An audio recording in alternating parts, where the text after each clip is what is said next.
So welcome everyone. Welcome to the entrance exam. You are with Prasun Gupta and today we will be starting the very first lecture of the soil mechanics series. ठीक है? So without any delay, let's get started.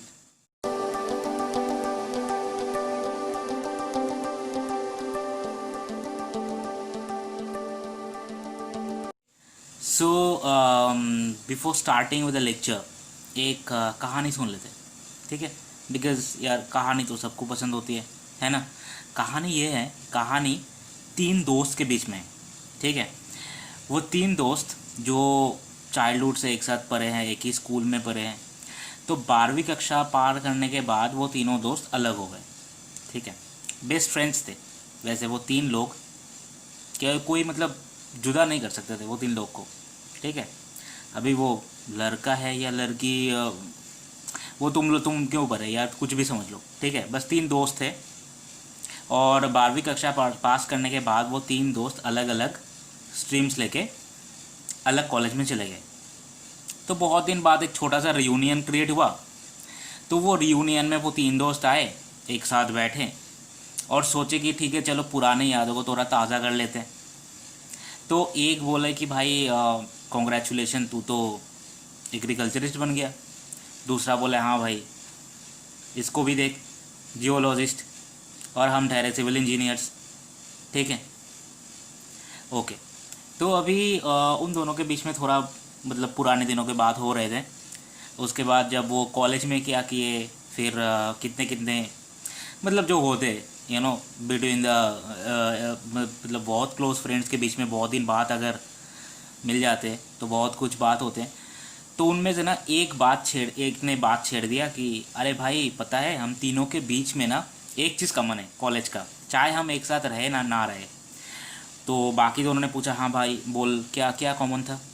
अरे भाई एक subject जिसका नाम है soil mechanics, या यूँ कहो कि mechanics of solids, sorry mechanics of soils आप कह सकते हो, या कुछ जगह में इसको सॉयल फॉर्मेशन के नाम से जाना जाता है, ठीक है? तो और सिविल इंजीनियरिंग में इसको जाना जाता है एज ए जियोटेक्निकल इंजीनियरिंग या soil mechanics and foundation engineering, है ना? तो सिविल इंजीनियर जिसको मतलब हमेशा चुल मची रहती है कि अरे मतलब कहीं ना कहीं जाके कुछ ना कुछ बात छेड़ दो। तो फिर उसने बोला भाई देख तू हो गया एग्रीकल्चरिस्ट, तूने भी सॉयल पढ़ा है थोड़ा बहुत, इसने भी पढ़ा है, हमने भी पढ़ा है, मतलब जो जियोलॉजिस्ट था उसके बारे में बोला। तो बोले कि भाई तू बता तेरे स्ट्रीम में, एग्रीकल्चरिस्ट से पूछा सिविल इंजीनियर ने तेरे स्ट्रीम में सॉयल को कैसे डिफाइन करते हैं? फिर एग्रीकल्चरिस्ट आया और बोला भाई देख चीज़ ऐसे है कि जो सॉयल है ना वो हम ऐसे डिफाइन करते हैं कि जो अर्थ का एकदम टॉप वाला लेयर है ना, एकदम मतलब ऊपर वाला लेयर जो कि थोड़ा वेजिटेबल मैटर से बना हुआ है, मतलब जो प्लांट लाइफ को सपोर्ट करते हैं, बस इतना है सॉयल, हमने तो ऐसे ही पढ़ा है। फिर सिविल इंजीनियर ने बोला हाँ चल भाई जियोलॉजिस्ट तू बता दे, ठीक है? जियोलॉजिस्ट ने बोला कि देख सॉयल हम ऐसे डिफाइन करते हैं कि सॉयल जो है ना वो जो आपका अर्थ क्रस्ट है उसका जो एकदम पतला वाला आउटर लेयर है ना, जो लूज सेडिमेंट से बना है, मतलब अगर इरोशन आ जाए तो सबसे जो पहला वाला लेयर है जो इरोड हो जाएगा, वो पतला वाला लेयर के बारे में बोल रहे थे ये, ठीक है? जिसके अंदर में प्लांट्स रूट होते हैं। तो सिविल इंजीनियर ने बोला भाई लगभग तो तू दोनों एक ही सी चीज़ पर आए कि ये भी जो बोल रहा है तेरा भी मतलब अप्रॉक्सीमेटली वही चीज़ ही है, थोड़ा सा इंग्लिश लैंग्वेज घुमा के बोल दिया तूने बस। तो बाकी दोनों जो एग्रीकल्चरिस्ट एंड जियोलॉजिस्ट थे उनने बोला हाँ भाई इंजीनियर अभी तू बता दे कि सॉयल तेरे हिसाब से क्या है फिर, क्योंकि हमारा डेफिनेशन तो बहुत इजी लगा तेरे को, तो तू ही बता दे। तो अभी सिविल इंजीनियर ने थोड़ा बढ़ा चढ़ा के कुछ टेक्निकल टर्म वगैरह यूज़ करके कुछ ऐसा डेफिनेशन बोला कि सॉयल इज़ द अनएग्रीगेटेड और uncemented deposits of mineral and और ऑर्गेनिक पार्टिकल्स और fragments covering the layer portion of the earth crust. बाकी दोनों हो गए चुप, उनके पल्ले कुछ नहीं पड़ा। वो बोले कि देख बात तो ठीक है लेकिन कुछ समझा दे कि अनएग्रीगेटेड अनसीमेंटेड क्या बोले जा रहा है ये। तो फिर सिविल इंजीनियर ने बोला कि देख चीज़ ये है ना, जो सॉयल है वो हमारे हिसाब से रॉक से फॉर्म करा है। अभी रॉक के ऊपर से चाहे केमिकल वेदरिंग हो जाए, चाहे फिजिकल वेदरिंग हो जाए, चाहे मैकेनिकल वेदरिंग हो जाए, कुछ भी हो जाए, उसके बाद जो फ्रैगमेंट बचता है या ऊपर वाला कुछ मिनरल्स वगैरह का ट्रेसेस बचते हैं, तो वो जब डिपॉजिट्स होते हैं तो वो पहले अनएग्रीगेटेड या अनसीमेंटेड मतलब कम्पैक्ट नहीं रहते, मतलब एक साथ बाउंडेड नहीं रहते हैं। ठीक है, तो ये जो डिपॉजिट्स होते हैं ना अलग अलग जगह में, जो अर्थ क्रस्ट का लेयर को कवर करते हैं, इसको हम सॉइल बुलाते हैं। ठीक है, तो उसने बोला चलो ठीक है, अभी समझ में आ गया कि सॉइल तेरे हिसाब से क्या है। फिर सिविल इंजीनियर ने बोला, जिसको हमेशा डाउट तो मतलब हर एक चीज़ में रहती ही है हम लोग को, एग्रीकल्चर से पूछा भाई ये कुछ बता रहा था तो कि ये लेयर वगैरह अर्थ का, तो ये बता दे कि कितने लेयर्स है भाई अर्थ के। ठीक है, तो एग्रीकल्चरिस्ट ने बोला ठीक है चलो लेयर्स बता देते हैं आपको। तो उसने एक डायग्राम दिखाई, जो डायग्राम अभी आपके स्क्रीन पे अपेयर कर रहा होगा एक साइड लेफ्ट साइड में। उसके हिसाब से 5 लेयर रहते हैं अर्थ के अंदर। सबसे पहला वाला, जिसको शायद यहाँ पे ह्यूमस के हिसाब से डिफाइन किया गया है, उसके बाद टॉप लेयर के बाद आता है आपका सब लेयर, फिर अनवेदर्ड पेरेंट रॉक्स, एंड उसके बाद बेड रॉक, मतलब जो हार्ड वाला जो रॉक होता है नॉर्मली हम कंसीडर करते हैं। ठीक है, तो अगर नीचे से देखोगे तो हार्ड रॉक का जब वेदरिंग होता है तो फिर उसके बाद आता है आपका अनवेदर्ड पेरेंट रॉक, उसके बाद फर्दर जब वेदरिंग होगा उसके बाद आएगा आपका सब सॉइल के बाद आएगा टॉप सॉइल, एंड फाइनली जो वेजिटेबल मैटर्स मिनरल्स वगैरह से भरे हुए होंगे वो है ह्यूमस, जो जिसके अंदर से मतलब जो कि प्लांट लाइफ को सपोर्ट करते हैं। ठीक है, तो अगर छोटा छोटा डेफिनेशन एक लाइन के हिसाब से हम देख ले तो ऊपर वाला जो टॉप लेयर है, बेसिकली हर एक बुक्स में ना जो ह्यूमस है, ह्यूमस दिया हुआ नहीं रहता है, वो टॉप लेयर के अंदर ही कंसीडर करते हैं। तो टॉप लेयर को एग्रीकल्चरिस्ट ने कुछ ऐसे बोला, जो it is a layer of soil, और you can say it is a layer of organic soil, okay, which is not more than 500 mm thick. जो टॉप लेयर होते हैं वो कुछ ऑर्गेनिक मैटर से बने हुए होते हैं, इसीलिए you can say that it is a layer of organic soil, जो कि 500 mm से ज़्यादा मोटा नहीं होते, मतलब थिकनेस के हिसाब से। अब इसके बाद आता है, तो बोलते हैं कि एक उठ के बोलते हैं कि भाई ये ऑर्गेनिक सॉइल है क्या, तो वो बोलते हैं ऑर्गेनिक सॉइल जो है ना वो छोटे एब्रिविएशन में हम बोलते हैं it is a humus. Humus का मतलब क्या है? ह्यूमस का मतलब ये है कि highly organic partially decomposed vegetable matters. Okay, तो जब सॉइल ये हाईली डिकम्पोज्ड, ठीक है, sorry highly organic partially decomposed vegetable matters को कंटेन कर रहा होगा, वो सॉइल के लेयर हो या वो पोर्शन को हम ह्यूमस बोलते हैं। ठीक, अभी इसके बाद आता है आपका सबसॉइल। सबसॉइल क्या है भाई? सबसॉइल है portion of the earth crust का वो पोर्शन जो एफेक्टेड होते हैं बाय द करंट वेदरिंग। ठीक है, एंड डायग्राम के हिसाब से आपको दिख रहा होगा कि सबसॉइल कहाँ पे लोकेट करते हैं। सबसॉइल लोकेट करते हैं between the top soil and the unweathered parent rock. ठीक है, तो ये है सबसॉइल का जगह। अभी इसके बाद आता है एक और एक्सेप्शंस। बेड रॉक का पता नहीं, मतलब बेड रॉक तो बोलने की ज़रूरत नहीं है, और अनवेदर्ड पेरेंट रॉक का जो लेयर है वो तो पता ही है कि अगर बेड रॉक का जब वेदरिंग होगा तब अनवेदर्ड पेरेंट रॉक क्रिएट होते हैं लेयर। इसके बीच में ना एक एक्सेप्शंस है, एग्रीकल्चरिस्ट ने बोला, बाकी तो कान खोल के सुन रहे हैं। हाँ भाई बोल, कौन सा एक्सेप्शंस? अभी तो ये केमिस्ट्री पढ़ने थोड़ी लगे कि एक्सेप्शंस आ जाएंगे। वो बोले कि नहीं, कुछ टाइम होता है ये टॉप सॉइल और आपका जो सब सॉइल है ना उसके बीच में एक लेयर क्रिएट हो जाता है जिसका नाम है हार्ड पैन। अभी बाकी तो बोल रहे थे अभी हार्ड पैन क्या है, ये चीज़ जियोलॉजिस्ट के लिए भी नया ही था, क्योंकि उसने तो कभी वैसे लेयर को बाइसेक्ट करके पढ़ा नहीं था कि हाँ भाई टॉप लेयर को ऐसे ये बोलते हैं जिसके अंदर में प्लांट रूट प्रेजेंट है, उसके बाद ये सब सॉइल आता है, उसके बाद ब्ला ब्ला ब्ला।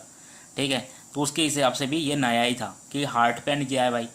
तो एग्रीकल्चरिस्ट ने बोला हार्ट पेन ऐसा है कि जब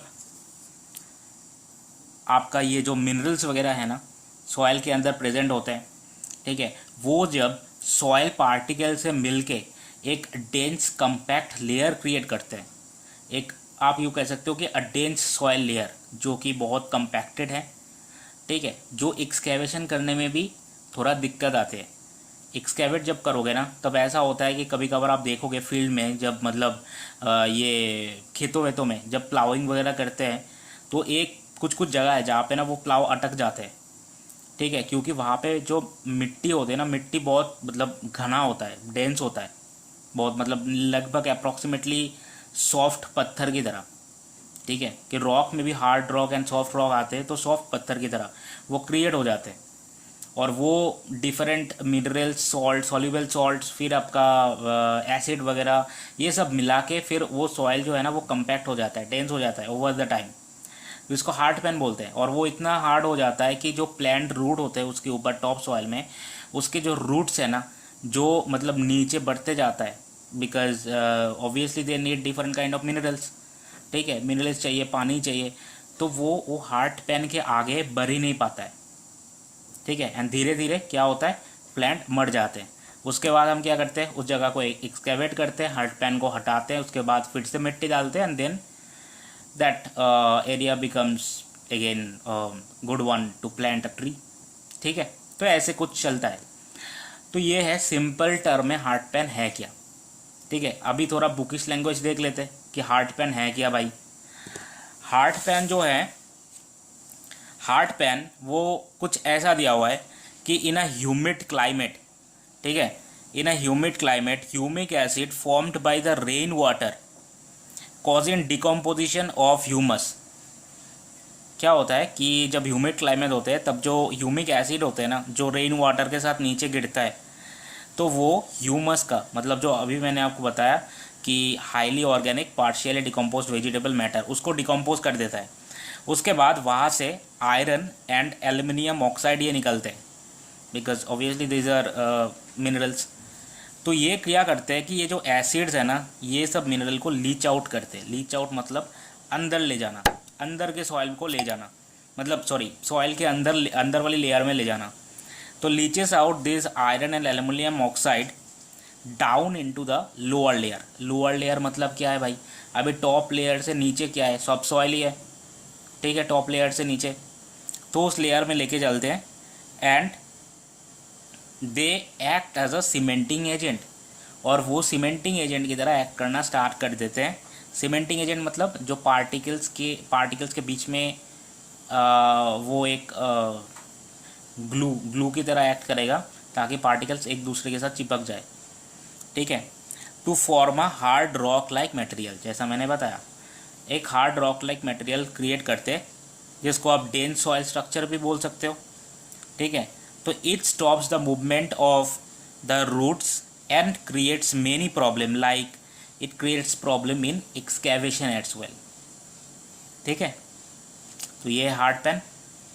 अभी इसके बाद आपका राइट वाले पोर्शन में स्क्रीन का एक और पिक्चर आ रहा होगा जो रिजेंबल वही करते हैं डिफरेंट लेयर्स ऑफ अर्थ को, लेकिन वहाँ पे कुछ अलग दिख रहा होगा कि जोन ऑफ लीचिंग और एक है zone of accumulation. Zone of leaching मतलब ये जो ह्यूमस वाला layer, top layer and hard pan तीनों मिला के, और सब सॉइल को बोला जाता है जोन ऑफ एक्यूमुलेशन। इसका मतलब ये है कि जैसे अभी हार्ड पेन में हमने पढ़ा कि हार्ड पेन लोकेट करते हैं टॉप सॉइल और सब सॉइल के बीच में, ठीक है, जहाँ पे ई मार्क किया हुआ है, ई वो वाला लेयर। उसके बाद आपका सब सॉइल आता है, ठीक है। तो चीज़ ये है कि जैसे ये मिनरल्स वगैरह जो है मतलब ये आपके ह्यूमस का जो जब डिकम्पोजिशन हो जाता है ह्यूमिक एसिड के द्वारा, तब जो ये मिनरल्स वगैरह निकलते हैं ना, तो ये मिनरल्स वगैरह वाटर के साथ साथ फ्लो करके टॉप लेयर से नीचे आ जाते हैं। अभी हर एक मिनरल्स जो है या पानी वगैरह कुछ भी दो वो टॉप लेयर से नीचे ही आएंगे, इसीलिए टॉप लेयर को हमेशा जोन ऑफ लीचिंग बोला जाता है, ठीक है। और जोन ऑफ एक्यूमुलेशन क्यों, क्योंकि जब सॉइल नीचे आते मतलब सॉरी जब मिनरल्स नीचे आते हैं तब मिनरल्स जो है ना वो मतलब आपके सॉइल पार्टिकल्स के साथ मिलके और एसिड के साथ मिलके वो यही एक सीमेंटिंग एजेंट की तरह काम करने लगते हैं and they create a hard rock like structure, या यू कह सकते हो कि डेंस सॉइल स्ट्रक्चर, जिसको हार्ड पैन बोलते हैं। दैट इज़ द रीज़न कि सब सॉइल को हम zone of accumulation of soluble salts ये कह सकते हैं। ठीक है, ओके। तो इसके बाद आगे बढ़ते हैं एंड देखते हैं कि भाई after the so much of discussion finally इन्होंने सिविल इंजीनियरिंग में सॉइल मैकेनिक्स को कैसे डिफाइन किया है। ठीक है, तो बहुत सारा ये तीनों के बीच में एक डिस्कशन होने के बाद फाइनली वो बोले कि देख अभी सॉइल वगैरह तो सब कुछ सबने पढ़ लिए, लेकिन हमारा जो मतलब ये बुक्स वगैरह आते हैं, टोटल जो कंपेराइज सब्जेक्ट्स होते हैं वो अलग है। तेरे वाला सब्जेक्ट का नाम क्या है? सिविल इंजीनियर ने हाथ उठाया और बोला भाई मेरा सब्जेक्ट का नाम है soil mechanics and foundation engineering. तो वो बोले देख सॉइल का तो ऑब्वियसली डेफिनेशन अलग होगा तीनों के बीच में, तेरा सॉइल मैकेनिक्स ये सब्जेक्ट का डेफिनेशन क्या है भाई? इसका भी कोई डेफिनेशन तो ज़रूर होगा। फाउंडेशन का छोड़ दे, थोड़ा बहुत तो वो पता भी है चीज़ होता क्या है, सॉइल बता दे, सॉइल मैकेनिक्स बता दे। तो वो बोले देख फादर ऑफ सॉइल मैकेनिक्स, ठीक है, फादर ऑफ सॉइल मैकेनिक्स है टेडज़ाकी, कार्ल टेडज़ाकी। अभी जो ये टेडज़ाकी है इन्होंने भाई महाशय ने एक बहुत लंबा चौड़ा स्पीच क्रिएट किया है। इसके हिसाब से soil mechanics is the application of the law of mechanics and hydraulics to solve the engineering problems dealing with the sediments and other consolidated accumulations of soil particles produced by the mechanical and chemical disintegration of rock, regardless of whether or not they contain an admixture of organic constituent। इसे कहते हैं कि bookworm, रट्टू पोपट। ठीक है, simple सा चीज़ है, कोई भी पत्थर चाहे उसके अंदर में मिनरल्स हो या ना हो, उसके ऊपर में अगर कोई केमिकल या फिजिकल वेदरिंग होता है तो लूज सेडिमेंट्स क्रिएट करेगा, इरोड होगा वो।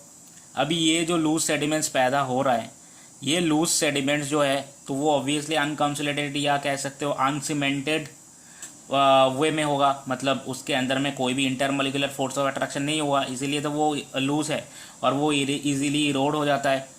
ठीक है, चाहे किसी भी ट्रांसपोर्टिंग एजेंसी से हो। ओके, अभी ये जो लूज सेडिमेंट्स वगैरह है ना, जब अगर सॉइल के साथ घुल मिल जाए तो क्या होगा, एक प्रॉब्लम क्रिएट करेगा कि वो इजीली सॉइल पार्टिकल को चिपकने नहीं देगा। उसके थ्रू से फर्दर प्रॉब्लम ये हो सकता है कोई भी कंस्ट्रक्शन में हम इजीली वो सॉइल को यूज़ नहीं कर सकते। ठीक है, तो इसके वजह से जो इंजीनियरिंग प्रॉब्लम वगैरह होंगे ना, तो उसको सॉल्व करने के लिए हम क्या करेंगे, different laws of mechanics and hydraulics use करेंगे। तो ये टोटल घुल मिला के हम सॉइल मैकेनिक्स बोलते हैं। भाई साहब ने ये समझने के लिए इतना बड़ा एक डेफिनेशन लिख डाला। ठीक है, चलो अभी तक क्लियर हो गया सॉइल क्या है, डिफरेंट स्ट्रीम सॉइल को कैसे बोलते हैं, हम कैसे सॉइल मैकेनिक्स को डिफाइन करते हैं। अभी आगे देखते हैं। तो उनके बीच में वो बोले कि अच्छा चलो बाकी तो सब ठीक है, अभी ये बता कि सॉइल फॉर्म कैसे होता है। वो बोले देख वो बहुत लंबा प्रोसेस है, पहले तो तेरे को रॉक साइकिल समझाना पड़ेगा, फिर रॉक साइकिल से फिर सॉइल फ्रैगमेंट्स कैसे आते, फिर फ्रैगमेंट से सॉइल कैसे फाइनली फॉर्म्ड होता है। तो ये बहुत लंबा प्रोसेस है। छोटा सा एक चीज़ है वो समझ ले कि जियोलॉजिकल साइकिल बोल के एक साइकिल है, वो कुछ भाई ऐसे होता है कि पहले आप हिल होता है, आप हीवल के बाद आता है इरोशन के बाद आता है ट्रांसपोर्टेशन, फिर आता है डिपोजिशन। ये है पूरा जियोलॉजिकल साइकिल जिसके थ्रू से सॉइल फॉर्म करता है। फिर वो कंफ्यूज हो गया, बाकी दो लोग, एक एग्रीकल्चरिस्ट और जियोलॉजिस्ट, बोले भाई समझ में नहीं आया। तो फिर सिविल इंजीनियर ने एक डायग्राम लेके आया। डायग्राम लेके आने के बाद वो बोला कि कुछ ये वाला देख ले। ठीक है, डायग्राम क्या है, डायग्राम उसने ऐसे समझाया कि देख ये वाला जो डायग्राम है इसके हिसाब से तेरे को पहले दिख रहा होगा क्या है, यहाँ पे हो गया एक आपका रेन आ रहा है। ठीक है, उससे पहले डिसइंटीग्रेशन हुआ है नीचे, डिसइंटीग्रेशन मतलब यहाँ से जितने सारे सॉइल पार्टिकल्स हैं या मतलब रॉक फ्रैगमेंट्स हैं, ठीक है, वो लूज हो गया, सेडिमेंट्स हो गया, वो ऊपर से रेन आ रहा है, ठीक है, बारिश आने के बाद ये जो लूज सेडिमेंट्स है वो तो पहले से ही लूज है, तो इजी टू ट्रांसपोर्ट, वो पूरा पानी के थ्रू से वो ट्रांसपोर्ट होता गया, ट्रांसपोर्टेशन हो रहा है, ट्रांसपोर्टेशन होने के बाद फाइनली एक और जगह में जाके वो डिपोजिशन हो गया, ठीक है। तो ऐसे कुछ तैयार होता है हमारा सॉइल, सॉइल ऐसे कुछ फॉर्म होता है, ठीक है। अभी समझ में आ गया, देख लिया आपने डायग्राम, तो ऐसे हमारा सॉइल फॉर्मेशन होता है।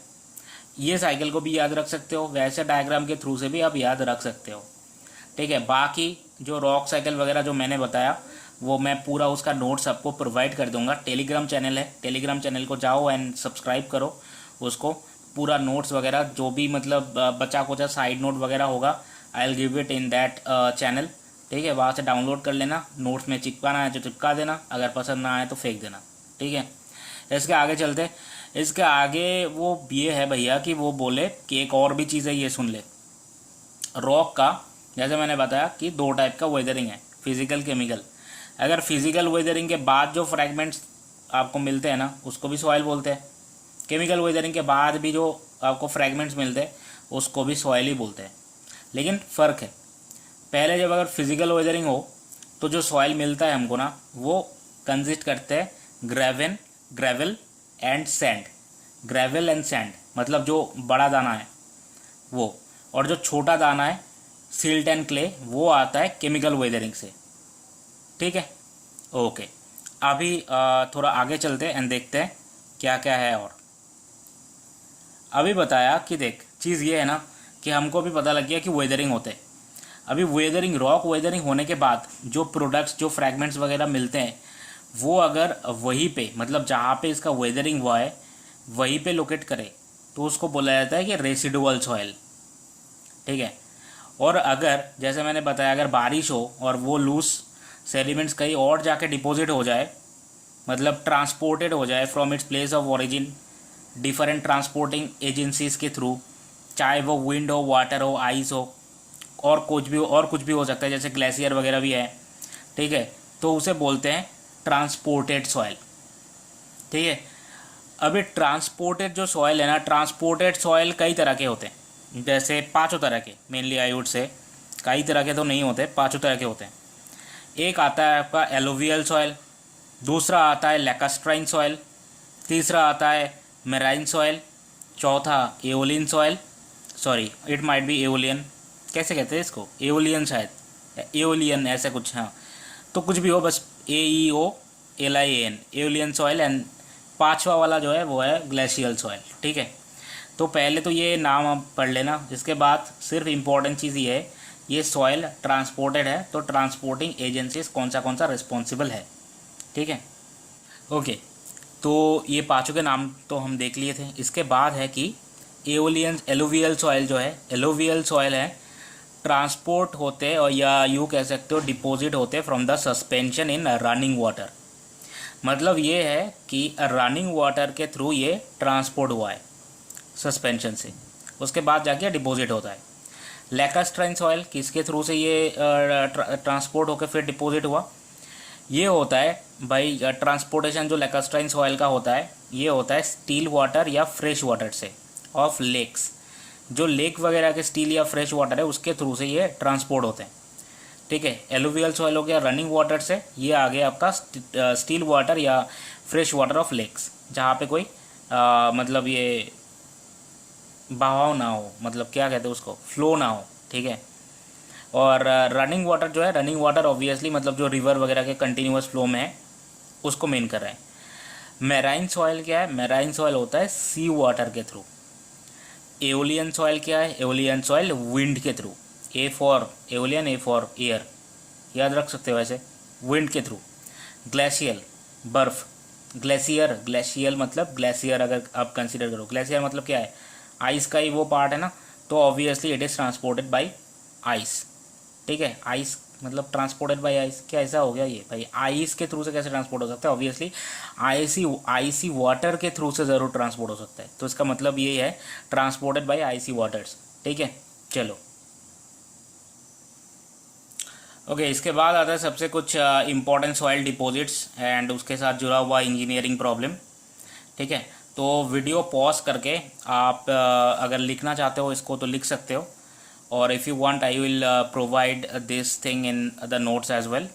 पर चीज़ ये है कि पहले आपको कुछ समझना होगा। जैसे यहाँ पे भी पाँच या 6 टाइप के सॉइल हैं जो इंडिया के अलग अलग जगह में लोकेट करते हैं। ठीक है, पहले जो है वो देख लेते हैं, ये है एलुवियल सॉइल। कहाँ पे लोकेट करते हैं? नॉर्दर्न पार्ट ऑफ इंडिया में। नॉर्दर्न पार्ट ऑफ इंडिया मतलब जैसे विंध्या सतपुरा रेंज हो गया, Indo Gangetic and Brahmaputra flood plain, वो पूरा एलुवियल सॉइल से कवर होता है। आपके स्क्रीन में अभी एक मैप दिख रहा होगा, तो यहाँ पे छोटे छोटे करके मैं दिखा दूंगा कि यहाँ पे अभी लोकेट कर रहा है एलुवियल सॉइल इस जगह में। ठीक है, आपको दिख गया होगा एलुवियल सॉइल कहाँ पे लोकेट कर रहा है, कौन से जगह में इंडिया के। एलुवियल सॉइल के कुछ और कैरेक्टरिस्टिक्स देख लेते हैं कि एलुवियल सॉइल का जो डिपॉजिट्स है वो 100 मीटर से भी ज़्यादा हो सकते हैं थिकनेस। ठीक है, और ये जो डिपॉजिट है ना वो ऑल्टरनेटिंग लेयर कंसिस्ट करते हैं। किसके लेयर्स? सैंड के, सिल्ट के एंड क्ले के लेयर्स। ठीक है, और ये जो डिपॉजिट है ये एक्सटेंड कहाँ से, इसका बाउंड्री मतलब रेंज क्या है? ईस्ट में आसाम से वेस्ट में पंजाब तक। ठीक है, ये एलुवियल सॉइल का कैरेक्टरिस्टिक्स एंड लोकेशन हो गया। अभी इसके साथ जुड़ा हुआ इंजीनियरिंग प्रॉब्लम देख लेते हैं। चीज़ ये है कि जो फाइन सिल्टी सैंड है, डिपॉजिट्स जो फाइन सिल्टी सैंड हो गया, इसके अंदर में जो रहते हैं ना वो थोड़ा लूज टाइप के होता है, मतलब इंटरमोलिकुलर फोर्स ऑफ अट्रैक्शन उतना नहीं होता इसके अंदर, और वो बहुत ज़्यादा मतलब धंस जाते हैं। सेटलमेंट बहुत ज़्यादा होता है, जिसको हम बोलते हैं कि it is prone to liquification. अभी ये लिक्विफैक्शन क्या है? लिक्विफैक्शन हम अगले मतलब करीब जब इफेक्टिव स्ट्रेस वाला चैप्टर आएगा, इफेक्टिव स्ट्रेस के चैप्टर के अंदर में हम ज़रूर पढ़ेंगे कि व्हाट इज़ लिक्विफैक्शन। ठीक है, और ये तभी होता है जब बहुत बड़ा अर्थक्वेक आ रहा हो। ठीक है, ओके। अभी इसके बाद वाला देख लेते हैं। इसके बाद वाला है डेजर्ट सॉइल। अभी मैप के हिसाब से डेजर्ट सॉइल कहाँ पे अपीयर करता है? मैप के हिसाब से डेजर्ट सॉइल यहाँ पे अपीयर करते हैं। अभी डेजर्ट सॉइल जो है, डेजर्ट सॉइल मोस्टली नाम से पता लगता है, जहाँ पे डेजर्ट है वहाँ का पूछा है इन्होंने। तो ये लार्जर पोर्शन ऑफ राजस्थान जो करीब करीब 5 लाख स्क्वायर किलोमीटर कवर कर रहा हो। ठीक है, तो उसको बोलते हैं, वहाँ की जगह को बोलते हैं कि डेजर्ट सॉइल, जो कि विंड ब्लोन है ऑब्वियसली, बहुत ही लूज़ होते हैं। तो अगर बहुत मतलब ज़ोर का एक हवा आए ना तो वो लूज सेडिमेंट्स को लेके चले जाते हैं।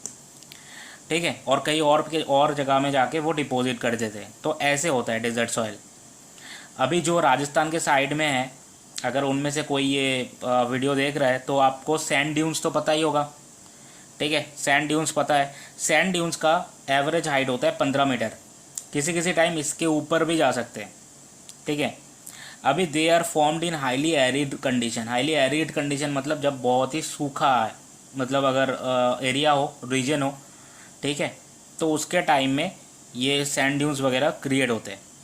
तो जो प्रॉब्लम्स ये डेजर्ट सॉइल के साथ आपको अपीयर करता है वो ये है, सॉइल ना मतलब थोड़ा जो स्टेबलाइजेशन होता है सॉइल का, वो स्टेबलाइजेशन वाला थोड़ा इशू है। अभी सॉइल अगर स्टेबलाइज ना हो तो चीज़ ये होता है कि वो सॉइल जब रोड या मान लो रनवे या ये सब हाईवे वगैरह मतलब बनाने के टाइम में जब सॉइल को स्टेबलाइज करना होता है, तब वो अगर ठीक से ना हो तो सेटलमेंट कम होता है। और अगर सेटलमेंट प्रॉपर नहीं हुआ, एडिक्वेट सेटलमेंट नहीं हुआ जो कि रिक्वायर्ड है under static and dynamic load, तो इसका जो परवियसनेस है ना, परवियसनेस भी रिड्यूस हो जाता है। परवियसनेस मतलब क्या? अगर मान लो एक हाईवे के ऊपर में पानी मतलब पानी पूरा भरा हुआ है, फ्लड वगैरह हुआ है बिकॉज ऑफ हेवी रेन। अभी ये फ्लड जो इसका जो पानी है ना, वो तो अगर नीचे वाला प्लेन प्रॉपर सेटल्ड हो, प्रॉपर अगर सेटल होने के बाद प्रॉपर पोर्ट्स क्रिएटेड हो, तो ही तो वो नीचे चला जाएगा। ऑब्वियसली परवियसनेस होना चाहिए, तो ये परवियसनेस भी रिड्यूस कर जाएगा अगर प्रॉपर सेटलमेंट ना हुआ हो तो। ठीक है, तो ये सारा प्रॉब्लम होता है थोड़ा बहुत डेजर्ट सॉइल से। इसके बाद वाला टॉपिक देखते हैं कि इसके बाद वाला सॉइल का टॉपिक क्या है। इसके बाद वाला सॉइल का टॉपिक है लैटेराइट्स एंड लैटेराइटिक सॉइल। ये कुछ 1 लाख स्क्वायर किलोमीटर कवर करता है पूरा इंडिया का, और कहाँ से कहाँ तक एक्सटेंड है? केरला, कर्नाटका, महाराष्ट्र, उड़ीसा एंड वेस्ट बंगाल। ठीक है, तो लैटराइट जो है ना, लैटराइट बेसिकली फॉर्म्ड है जब रॉक का डिकम्पोजिशन होता है, उसके बाद जो बेसिस होते हैं एंड एसिड्स होते हैं और आपका जो सिलिका वगैरह जो मिनरल है वो सारा रिमूव हो जाता है। उसके बाद ऑक्साइड्स क्रिएट होता है। ऑक्साइड्स किसके ऑक्साइड्स? आयरन एंड एल्यूमिनियम का ऑक्साइड फॉर्म होता है सॉइल प्रोफाइल के एकदम टॉप में। ठीक है, तो उससे जनरेट होता है ये लैटराइट। सॉइल जो है, सॉइल बेसिकली जो ये लैटराइट सॉइल है ना, ये वाला सॉइल दोनों टाइप के होता है, एक प्राइमरी एक सेकेंडरी। जो प्राइमरी लैटराइट है वो कुछ हाई अल्टीट्यूड में मिलता है हिल्स में, और जो सेकेंडरी लैटराइट होते हैं वो कोस्टल बेल्ट में मिलते हैं, मतलब एकदम नीचे। ठीक है, मतलब कोई अगर हिल्स मान लो, हिल्स का एक आ गया आपका हाई अल्टीट्यूड लेयर, एक आता है आपका base of the hill, foot of the हिल। तो फुट ऑफ द हिल को कोस्टल बेल्ट्स वगैरह बोलते हैं, तो उसके आसपास ये सेकेंडरी लैटराइट मिलते हैं। इसके बाद वाला है जो है पॉइंट, वो चौथा पॉइंट है, वो है black cotton soil. And black cotton soil जो है ये है इंडियन नेम। ठीक है, जो हमने दिया है, नहीं तो स्पेसिफिकली इसका नाम जो है वो है एक्सपेंसिव सॉइल डिपॉजिट्स। इसीलिए यहाँ पे मैंने लिखा है कि it is a Indian name given to the expensive soil deposits. ये कुछ लगभग 3 lakh square kilometre cover up करते हैं, जो कि एक स्टेट होता है over the state of Maharashtra, Madhya Pradesh, Karnataka, Andhra Pradesh, Tamil Nadu and Uttar Pradesh. ठीक है, ये सॉइल जो है वो कुछ क्ले मिनरल्स कंटेन करते हैं, मॉन्ट मोरिलोनाइट, जो कि बहुत ही एक्सपेंसिव है, वो इजीली श्रिंकेज एंड सोइलिंग शो करते हैं, and that is the reason ये ब्लैक कॉटन सॉइल भी बहुत मतलब सोइलिंग एंड श्रिंकेज शो करते हैं। That is the reason it is not good for construction. ठीक है, और कंस्ट्रक्शन अगर करना हो तो इसके लिए फाउंडेशन में अनरिएम्ड पाइल्स चाहिए। अभी ये अनरिएम्ड पाइल्स क्या है? या अनरिएम्ड पाइल्स हम फाउंडेशन वाले चैप्टर में पढ़ेंगे, जब पाइल्स वाला चैप्टर पढ़ेंगे उसमें। ठीक है, ठीक है, तो लास्ट वाला पॉइंट देख लेते हैं एंड ये लेक्चर को जल्दी से ख़त्म कर देते हैं। लास्ट वाला पॉइंट जो है वो है मैराइन सॉइल। सो मैराइन डिपॉजिट जो है, मैराइन डिपॉजिट्स कुछ मतलब जो कोस्टल रीजन है, जो टाइडल प्लेन्स है, ठीक है, वहाँ पे ये पाया जाता है मेनली। मैराइन क्ले जो है ना वो बहुत ही सॉफ्ट है and may contain organic matter, बहुत ही सॉफ्ट होते हैं और ऑर्गेनिक मैटर कंटेन कर सकते हैं। बहुत लो शेयर स्ट्रेंथ है, कंप्रेसिबल बहुत जल्दी हो जाता है, शेयर स्ट्रेंथ बहुत कम है, लोड उतना हैंडल नहीं कर पाता, and hence it process problem as a foundation material. और फाउंडेशन मटेरियल में, फाउंडेशन में बहुत प्रॉब्लम कर सकता है अगर आप मैराइन डिपॉजिट्स यूज़ करते हो तो, बिकॉज मेन रीज़न वही है कि शेयर स्ट्रेंथ बहुत कम है और कंप्रेसिबल बहुत ज़्यादा है। ठीक है, तो यहाँ तक आपका ये पूरा लेक्चर ख़त्म हो जाता है। टेलीग्राम को सब्सक्राइब कर लो, टेलीग्राम वाले चैनल को, एंड जो भी कुछ डाउट हो तो कमेंट बॉक्स में लिख दो, I will share it up in the Telegram. And ये वाले अगर नोट्स चाहिए आपको तो बोल सकते हो। इसके साथ साथ मैं जो रॉक मैकेनिक्स है, वो रॉक मैकेनिक्स को भी मैं ऐड कर दूंगा, क्योंकि बेसिकली रॉक में क्या क्या मिनरल्स पाए जाते हैं ये मैंने नहीं पढ़ाया है, बिकॉज दैट इज़ पूरा थ्योरेटिकल पार्ट है, और वो ऐसे पूछते तो नहीं है गेट वगैरह में, लेकिन अगर कोई ईएस वगैरह के लिए बैठ रहा है तो you can not takes a रिक्स, after all it's about UPSC. ठीक है, ओके, तो अगले वाले वीडियो में मिलते हैं, बाय।